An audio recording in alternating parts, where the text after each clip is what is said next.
Context میں ان کو لگا دیا. سو اگر سائفر کے کیس میں وہ آزاد ہو بھی جاتے ہیں تو پھر بھی وہ جیل میں رہیں گے اور باقی کیسز جو ہے نا ان کو فائٹ کرنا پڑے گا. دیکھیے یہ جو کچھ بھی ہے میں نے چھوٹی سی ذرا تفصیل آپ سے بیان کی ہے, یہ مطلب اس میں کہیں انصاف نظر نہیں آتا, اس میں کہیں بھی کوئی ایسی چیز نہیں نظر آتی جس سے کہ انسان کا کانفیڈنس ریاست کے سٹرکچر میں بنے کہ ریاست جو ہے چلیں اب تھوڑی سی امپروو کر رہی ہے اور آگے بڑھنے کا راستہ جو ہے اس کو کوئی مل رہا ہے. جو دن گزرتے ہیں اور ہر گزرتے دن کے ساتھ ایسا لگتا ہے کہ ریاست اور ریگریس کر رہی ہے.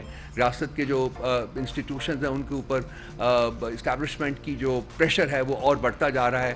اور آج کا کیس ایک ٹپیکل اگزامپل ہے اس چیز کی کہ جو ریاست ہے اور ریاست کے کرندے اور جو جن کے پاس طاقت ہے, جو پاور ویلڈرز ہیں, ان کی حد الوسع کوشش یہ ہے اور یہ اس کو ڈیفینیٹلی انشور کریں گے کہ خان صاحب کو جیل سے باہر نہیں آنا چاہیے, اور وہ اسی صورت میں ممکن ہے جبکہ ان کے کیسز کا فیصلہ جو ہے وہ نہ ہونے دیں.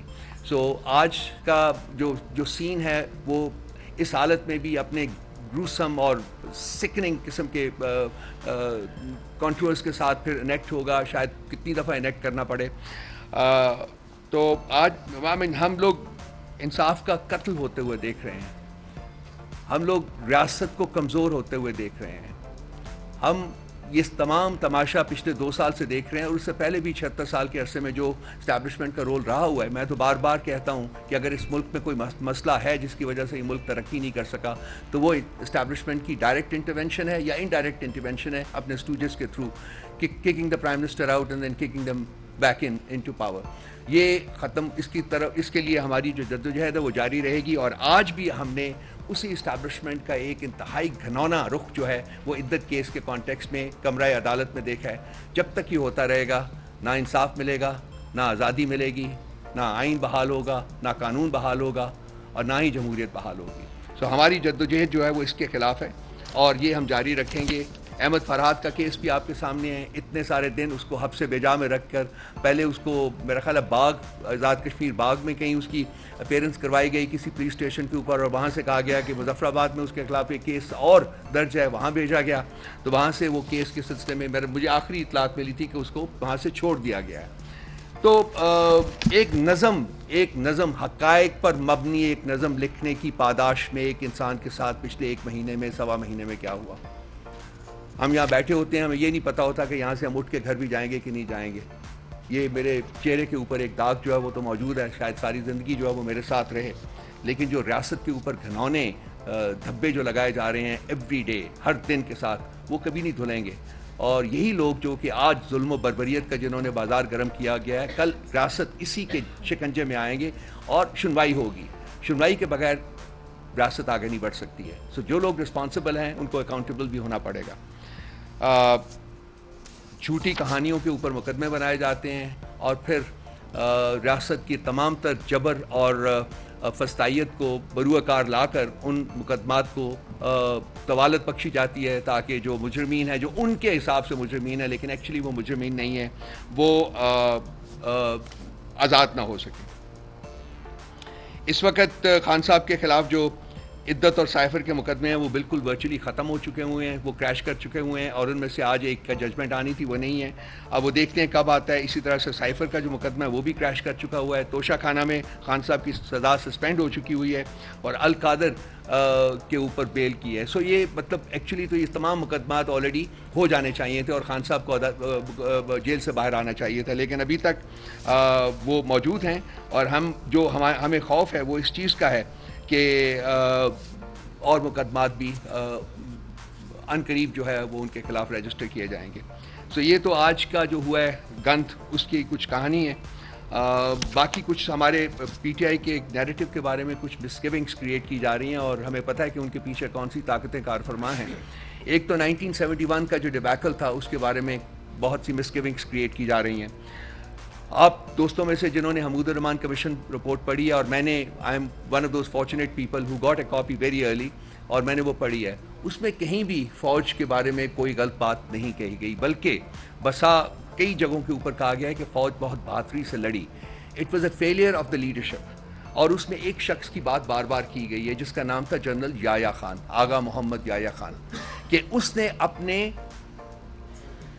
اپنی اقتدار کو طوالت دینے کے لیے ریاست کو داؤ پر لگایا اور ریاست کے دو ٹکڑے ہوئے. یہ اس وقت کی کہانی ہے 1971 کی, جب ایک شخص, ایک مطلق العنان حکمران نے اپنے اقتدار کو مزید طوالت دینے کے لیے ریاست کو داؤ پر لگایا اور 54% آف دا ریاست جو تھی وہ سیٹ کر گئی, وہ انڈیپینڈنٹ ملک بن گیا, وچ از کالڈ بنگلہ دیش ناؤ.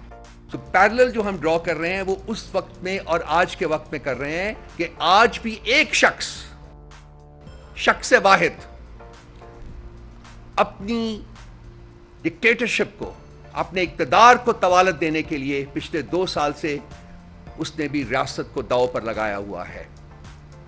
ہم اس زوم میں ہیں کہ مشرقی پاکستان 1000 میل دور تھا اور شاید وہاں لڑنا ہمارے لیے اتنا آسان نہیں تھا جتنا کہ یہاں ہوگا. ہم اس زوم میں ہیں کہ ہم یہاں ملک کا کوئی حصہ جو ہے وہ سیسیڈ نہیں کرنے دیں گے یا وہ الگ نہیں ہونے دیں گے. لیکن اگر آپ صرف ایک دائرانہ نظر ڈالیں تو اس وقت پاکستان کی 6 اکائیاں ہیں. 4 آپ کے پروونسز ہیں, گلگت بلتستان ہے اور آزاد کشمیر ہے. ان میں سے آزاد کشمیر ریسٹو ہے, گلگت بلتستان ریسٹو ہے, بلوچستان عرصہ دراز سے ریسٹو ہے, کے پی جو ہے وہ لٹرلی ایج کے اوپر ہے. تو کیا الٹیمیٹلی ہم نے پاکستان کی شکل پنجاب اور سندھ کی شکل میں دیکھنی ہے؟ اور جو شخص اپنے اقتدار کو طوالت دینے کے لیے اور اپنی ڈکٹیٹرشپ کو فردر پرپیچویٹ کرنے کے لیے جس نے ریاست کا فیوچر اس کے اوپر لگایا ہوا ہے, کیا ہم اس کو وہ یہ کام کرنے دیں گے جو وہ کام کر رہا ہے اس وقت؟ کیا ہماری عدالتیں اور باقی جو ہمارے ادارے ہیں وہ اپنا رول نہیں پلے کریں گے کہ ملک کے اوپر جو اسٹینگل ہولڈ ہے ڈکٹیٹرشپ کا اس کو ختم کیا جائے اور آئین اور قانون اور جمہوریت کو بحال کیا جائے اس ملک پہ؟ اس ملک کا فیوچر کیا ڈکٹیٹرشپ سے لنکڈ ہے یا آئین اور قانون کے ساتھ لنکڈ ہے؟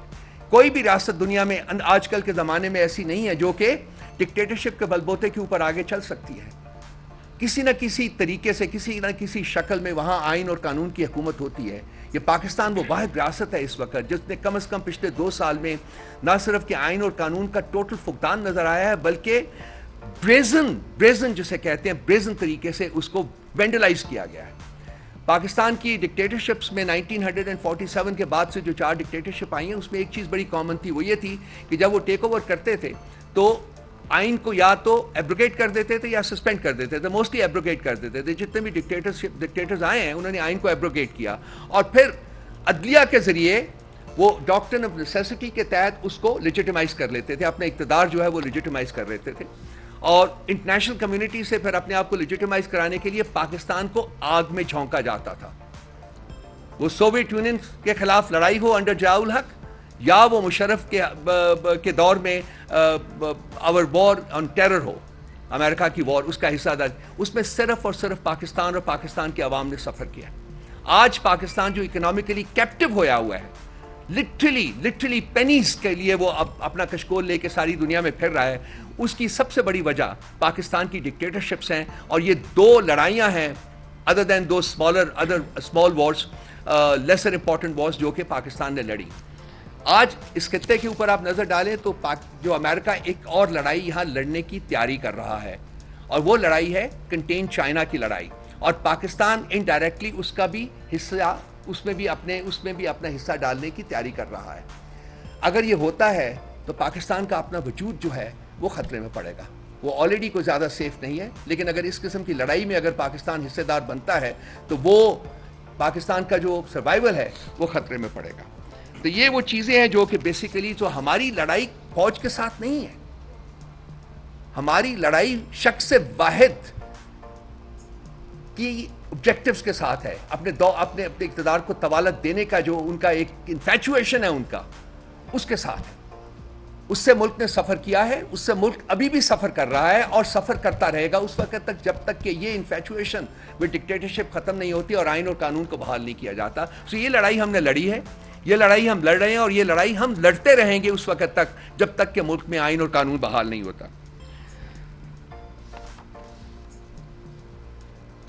ابھی کوئی 203 مقدمات ہیں خان صاحب کی ذات کے اوپر, اور وہ مقدمات جو ہیں وہ اپنی سٹیجز, مختلف سٹیجز جو ہیں اس کے اس سے گزر رہے ہیں. میں چاہوں گا کہ جی آئی نو میں ہاں ایک سیکنڈ اور جو میں بھول گیا تھا اس میں انہی مقدمات میں چونکہ ان کو کوئی پروف نہیں مل رہا تو انہوں نے ملک ریاض کو جو بحریہ ٹاؤن کے آرکیٹیکٹ ہیں ان کو اوپر پچھلے سوا سال سے بہت پریشر ڈلا ہوا تھا. مجھے ذاتی طور کے اوپر بھی علم تھا کہ کس طریقے سے اس کو پریشرائز کر رہے ہیں, اس کو ملک چھوڑنا پڑا تھا. لیکن وہ کہتے ہیں کہ پتہ نہیں کس وقت خدا اپنا خوف ڈال دیتا ہے لوگوں کے دلوں میں. شاید اس کے دل میں بھی خوف ڈلا اور اس نے کہا کہ میں اس کا ایک پولیٹیکل جو ایک یہاں لڑائی ہو رہی ہے اس کا حصہ نہیں بنوں گا. اس کی آپ کو پتہ ہے کہ اس کی جتنی بھی پراپرٹیز ہیں اس کے بارے میں بہت سے ایکشن لیے گئے ہیں. کل رات کو بحریہ ٹاؤن راولپنڈی میں ایک اسالٹ بھی کیا گیا, ایمبوش کیا گیا اور وہاں سیل کر دیا گیا اس گھر کو, اور ریکارڈ جو تھا وہاں کا سارا وہ قبضے میں لے لیا گیا. لیکن اس کے بعد پھر ایک ملک ریاض کی ایک اسٹیٹمنٹ آئی ہے کہ میں کسی صورت میں اس لڑائی کا حصہ نہیں بنوں گا, میں اپنا بزنس جو ہے وہ جاری رکھوں گا.